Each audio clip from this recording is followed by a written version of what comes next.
हरे कृष्णा हरे राम। गीता का यह श्लोक है, अर्जुन मैं समस्त जीवों के हृदय में स्थित परमात्मा हूँ और मैं ही समस्त जीवों का आदि मध्य तथा अंत हूँ।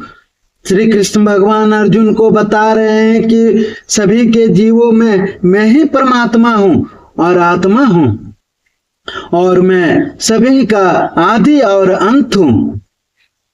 इस श्लोक में अर्जुन को गुणाकेश कहकर संबोधित किया गया है, जिसका अर्थ है निंद्रा रूपी अंधकार को जीतने वाला।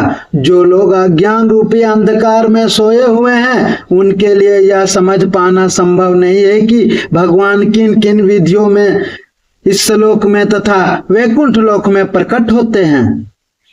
अतः कृष्ण द्वारा अर्जुन के लिए इस प्रकार का संबोधन महत्वपूर्ण है, क्योंकि अर्जुन ऐसे अंधकार से ऊपर है। अतः भगवान उससे विविध ऐश्वर्य को बताने के लिए तैयार हो जाते हैं।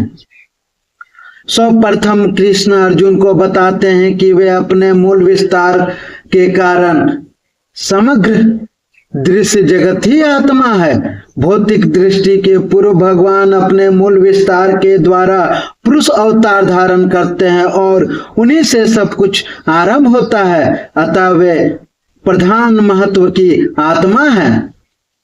इस सृष्टि का कारण महत्त्व नहीं होता। वास्तव में महाविष्णु संपूर्ण भौतिक शक्ति या महत्त्व में प्रवेश करते हैं। वे आत्मा है। जब महाविष्णु इन प्रकटीभूत ब्रह्मांडों में प्रवेश करते हैं तो वे प्रत्येक जीव में पुनः परमात्मा के रूप में प्रकट होते हैं। हमें ज्ञात है कि जीव का शरीर आत्मा के स्फुलिंग की उपस्थिति के कारण विद्यमान रहता है। बिना आध्यात्मिक स्फुलिंग के शरीर विकसित नहीं हो सकता। उसी प्रकार भौतिक जगत का तब तक विकास नहीं होता जब तक परमात्मा कृष्ण का प्रवेश नहीं हो जाता। जैसे कि सुबल उपनिषद में कहा गया है, परमात्मा रूप में भगवान समस्त प्रकटीभूत ब्रह्मांडों में विद्यमान है। श्रीमद् भागवत में तीनों पुरुष अवतार का वर्णन हुआ है।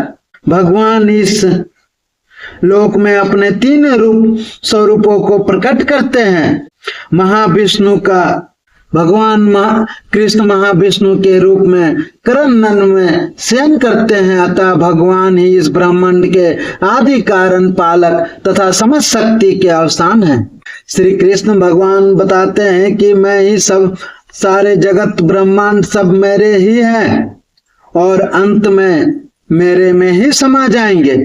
आदि भी वही है और अंत भी वही है। इसके लिए परमात्मा के रूप में स्थित सभी जीवों के हृदय में आत्मा भी वही है। इसके लिए श्री कृष्ण भगवान को हमें समझना है। हरे कृष्णा हरे राम।